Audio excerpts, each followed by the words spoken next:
सायरा जी आप भी हमारे साथ मौजूद हैं। एक बड़ी लहर अभी आना बाकी है और ट्रंप जो है वो फिर धमकियां दे रहे हैं। मतलब ये चीज हमेशा समझ से बाला तर रही है कि एक तरफ वो मुज़ाकिरात की बातें कर रहे होते हैं, दूसरी तरफ वो अटैक कर देते हैं। क्या कहेंगी इस वक्त, अगर ये जो धमकियां दी जा रही हैं उसके साथ साथ ट्रंप की जानिब से भी और अमेरिकी वज़ीर ख़ारजा जो है वो भी ये कह रहे हैं कि शदीद तरीन हमले अभी आना बाकी हैं। क्या ये जो बयान है आप समझती है कि तीसरी आलमी जंग की तरफ एक इशारा है और पाकिस्तान को इस हवाले से सबक भी सीखना चाहिए और कुछ तैयारी भी करनी चाहिए? अस्सलाम वालेकुम। वालेकुम सलाम। देखिए, हमारे कहे की क्या अहमियत होगी।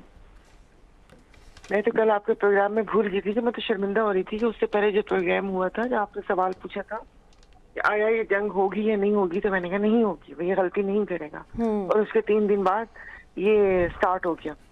तो वो मैं सोच रही थी, तो मतलब क्या कि जो कहे हुए अंदाजे तज्जिए सभी गलत। इसलिए ये पता है, मैंने 12 आपके प्रोग्राम में कहा कि आगे एक ज़हनी तवाज़ुन उनका सही नहीं है। तो उनकी बात के ऊपर क्या वो वही बात है कि कहते कुछ है करते कुछ है। अभी वो मुकर गए कि हमने ऐसा नहीं कहा था, कल वो ये मलबा किसी और पे डाल देंगे और हमारे जैसे लोग तो अपनी गर्दन आगे कर देंगे कि लाइए मलबा हमारे सर पे डाल दीजिए। तो क्या कहूँ, अभी उससे पहले बात कर रहे थे क्या इस्लामी बरादर और मुस्लिम उम्मा, इन 2 लफ्जों से मुझे चिढ़ हो गई है। चिढ़ क्या बल्कि नफरत हो गई है।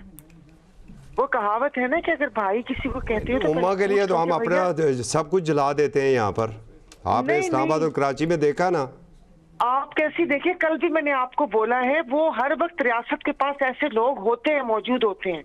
यहाँ पर आप कराची आए, मैं आपको उस सड़क के सामने से गुजारती हूँ, उसके ऑपोजिट जो बहरिया यूनिवर्सिटी है और जो वो क्या है, ये शारे आम नहीं है, उस शारे आम पे गाड़ी रिवर्स करते हुए गलती से वो उस फुटपाथ पे चली गई और बंदूक लेके नजदा हुआ आ गया। ये यहाँ से आप कैसे आ गई? ओ भाई, मैंने कहा गाड़ी पीछे रिवर्स हो गई है, बाप मेरे, मैं समझ भूल गई थी कि ये तुम लोगों के जहेज में मिली हुई जमीन है। तो आप कैसी बातें कर रहे हैं कि यहाँ पर लोग इतने वो हो गए कि वो वहां पर उधर तक पहुंच गए।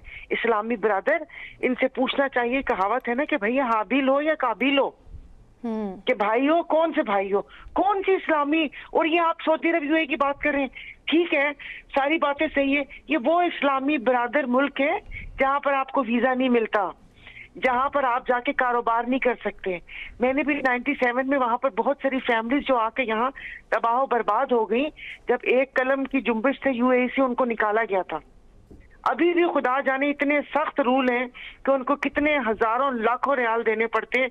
और कफील के पीछे हम उम्रे पे जाते हैं, तो मैं अक्सर पाकिस्तानियों से उनके हालात पूछती हूँ।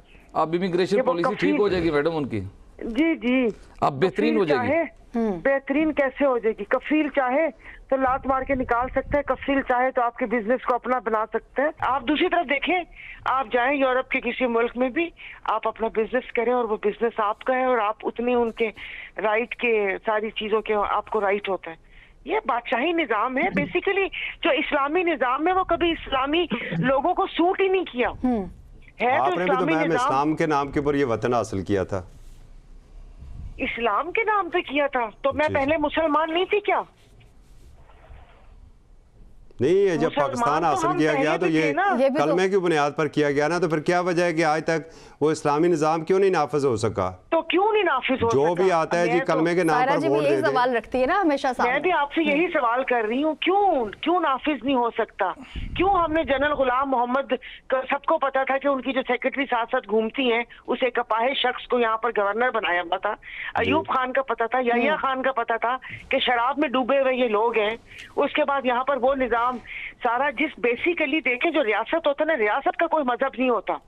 जिस वक्त हमारा ये मुल्क ये बना था, अभी सब कहते हैं मुसलमान, क्यों? मैं वहां मुसलमान नहीं थी, मेरे तो नाना भी मुसलमान थे, मेरे तो दादा भी मुसलमान थे। वहां पर इस्लाम को हमसे भाई बाकी चीजें, फिर उसके बाद जब ये मुल्क बना, आधे पे आ गया हमारा, मतलब दायरा ईरान वाला इस्लाम और आधे पे आ गया सऊदी अरब वाला इस्लाम। तो जब आपने रियासत ने उस वक्त इसका नहीं किया, तो अब रियासत भुगते हैं। जो अभी ये बोल रही है कि यहाँ पर जी ईरान में इतनी मात नहीं हुई कि जो यहाँ पर हो गई है, तो भुगते रियासत।